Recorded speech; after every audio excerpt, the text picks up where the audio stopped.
All right, remember that question from video 1? We've got a chance to see if the garlic this year is bigger than the garlic last year. Garlic from this spot in the garden that's super sunny compared to that side. It's a little shadier, a little more damp. Let's see how we did. I already dug the first one up here. Check it out.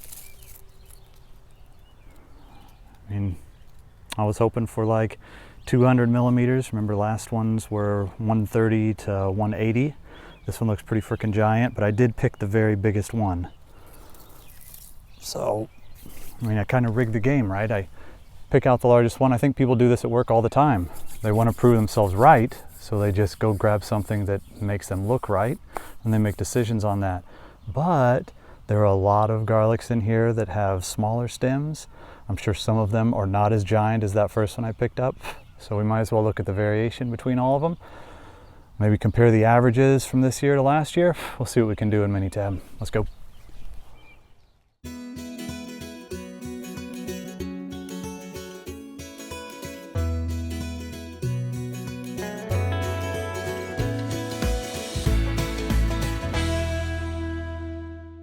Okay, let's open Minitab again. Let's compare last year's data with this year's data, and we'll do maybe some of the things that I learned back in like 20 years ago, Greenbelt days.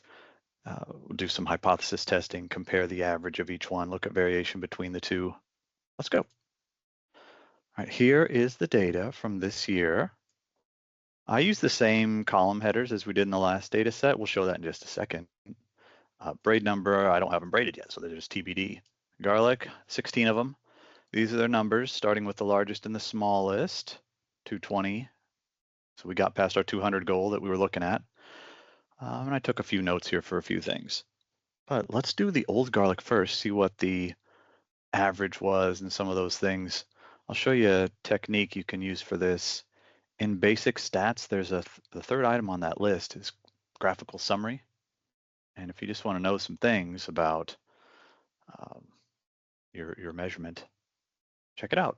It'll quickly give you some normality test information up here. Looks normal enough. Mean 160. Standard deviation variance, a confidence interval for the mean, and a confidence interval for the median. Okay, so 160, interesting. Let's do that same thing just for the new garlic, just to compare them side by side. It's like the simplest form of a test, not a hypothesis test, but just a visual comparison. All right, basic stats, graphical summary on the new garlic, same name. And we'll show them side by side. Let's rename these.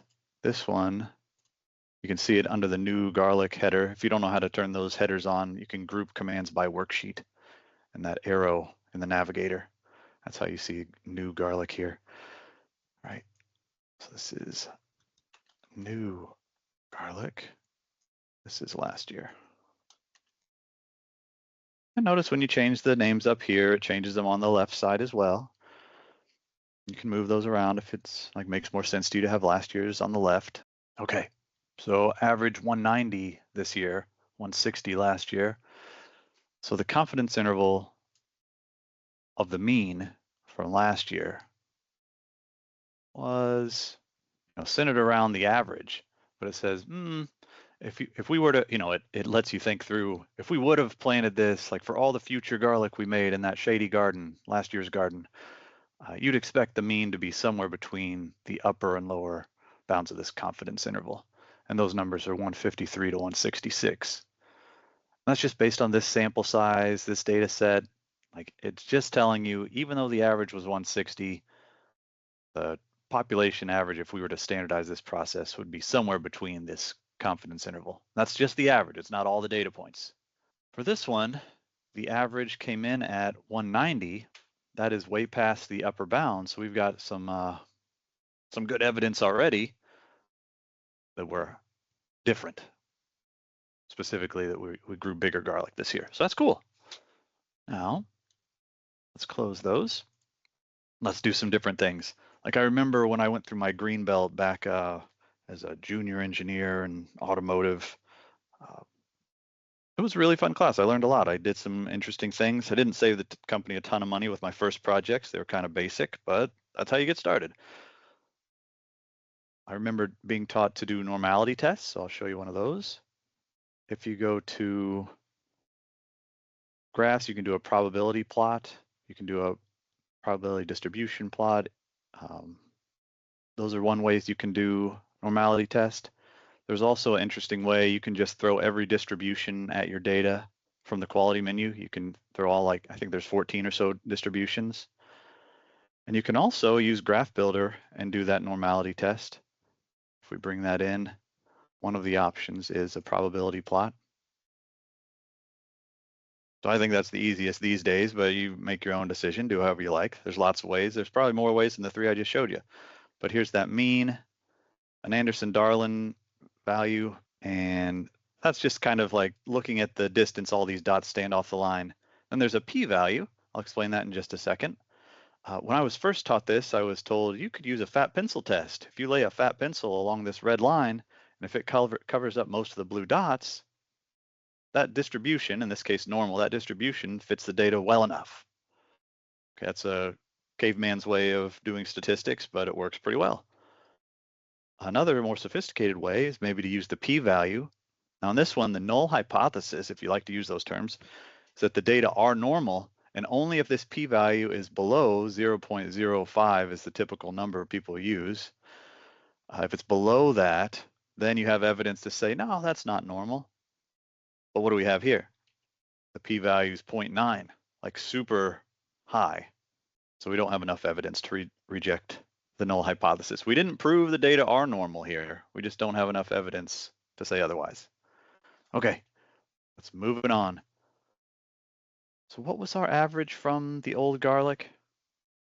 160? Okay, so if we wanted to do like a simple test just with our new garlic, and let's say we remembered from last year, like 160 was a number, or maybe we wanted to do something better than that. Maybe we wanted to say, I want the average of this year to be better than the max of last year.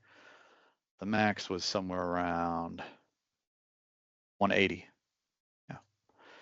So if we wanted to do a hypothesis test trying to answer the question, is this year's data greater than that? Like, that's my bogey, that's my target, that's what the boss said I need to do. You could do, if we just have a number like 180, you could do a one sample t-test. Say, please check my new garlic circumference, perform a hypothesis test against 180. And you could check options here too, like I'll zoom in so you could read this.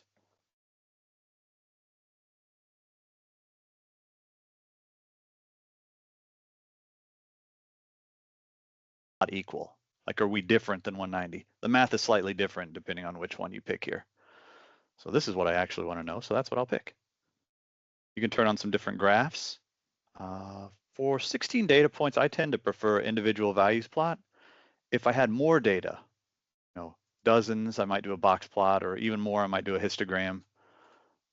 I'll just turn them all for you so you can see, but I would just usually do the individual values plot with this much data.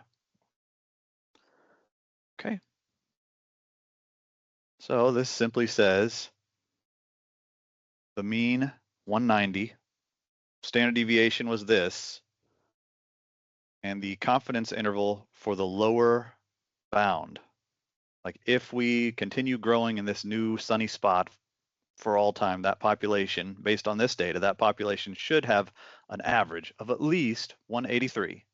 95% confidence, we're above 183. Interesting, right? So it's like amazing. And because the hypothesized mean that we threw in Minitab was 180, and this lower bound is greater than that, we'd expect to see a p-value very low. And we do. It's less than 0.05, just like I was saying for the normality test. That's going to be pretty common for most hypothesis tests. But that says, because it's less than 0.05, it's 0.009, it says, no, we have enough evidence to reject that the mean is 180. We are able to accept the alternative hypothesis that the mean is greater than 180. Perfect. And we can see that graphically too. On the histogram, we see our average.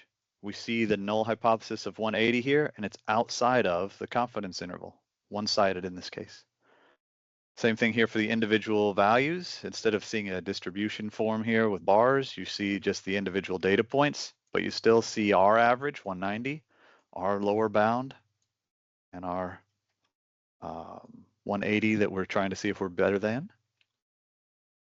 And this is what it would look like in box plot form. Yeah, that's hypothesis tests in Minitab. And some of the things I remember from Greenbelt. If you want any more for this, like hypothesis tests are crazy in here. There's so many different options. There's so many details you could think about along with this beyond what I showed you today.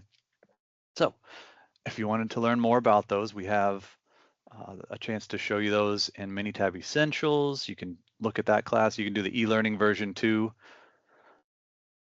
if you are disciplined enough to self-guide yourself through some e-learning. But you can look through the t-tests, looking at averages. You can look through proportions. You can look at variances too. And we even have hypothesis tests here for normality. That's probably the one I should have showed you first. If you go to stat, basic stat, normality test, that's probably the most common place people do normality tests as taught in a Greenbelt training. Outlier test here too. If you don't like the box plot method of drawing asterisks, there's a statistical test for outliers made famous by this fellow named Grubbs. Or Dixon's test appears to be in there too. All right. Hope you enjoyed the overview. Let's see, was there anything else I was planning to tell you? Oh, sample size. Yeah. So let me show you this before we head out. Now, you should really do this probably in the different order than I just showed you. Ideally, you'd see the sample size you need before you go around doing statistical tests. But here, I was maybe a little lucky. I did have enough data to statistically prove that, yeah, average is much better in this new spot. But let's do power and sample size just to show you. Power and sample size, notice this menu looks super similar to the hypothesis test menu up in basic stats. This one though, this isn't to do the test. This is to tell you how many data points you need to do the test. So what did I do? A one sample t-test? Okay, like I had 16 data points and I was hoping to have statistical power. A rule that I was given is somewhere between 0.8 and 0.9. Other people like more than that. Other people would just put one thing in there. You can put as many in any of these fields as you like, and you'll see a graph pop up with all the different combinations. Standard deviation, looks like it was 16, right? 16. Okay, options, greater than, graphs. Yeah, you can show you the curve. All right, hit OK. All right. So what this is saying is with this test, if you're doing it after the fact, like what is the minimum detectable difference you could have expected to find if you just measured 16 with a standard deviation as we specified? Like you could probably tell a difference of 10 or so. Like a lot of times you'd want to do that before the test though. Minimal detectable difference, that's super common. People ask me about that all the time. So what I just showed you is important to a lot of people. But it'd be nice if in this particular test of mine, instead of knowing I had 16 garlics, I would have thought ahead of time, I would like to see a minimal detectable difference of, 5 millimeters. If I had that, if I had some knowledge of what my standard deviation is, and even if, you may not have an exact knowledge of the standard deviation you're going to be testing, but you can probably estimate it. Like, you're going to be a few millimeters of variation in between all these garlics, right? Like if I expected a 30 millimeter range, I mean, if 30 millimeters is 3 sigma, then 1 sigma would be 10, right? So you could put that in there just as an estimate, and it would tell you how many samples you need. It'd say, if you're looking for a difference as small as 5 millimeters, and your standard deviation, you assuming that is 10, you might want to grab somewhere between 27 and 36 garlics. Okay, yeah, so for more information on that, I just wanted to show you what it would look like. For more information on that, you can learn a lot more. Give it a look. I'll show some links in the comments below. All right, thank you very much. Have a great day.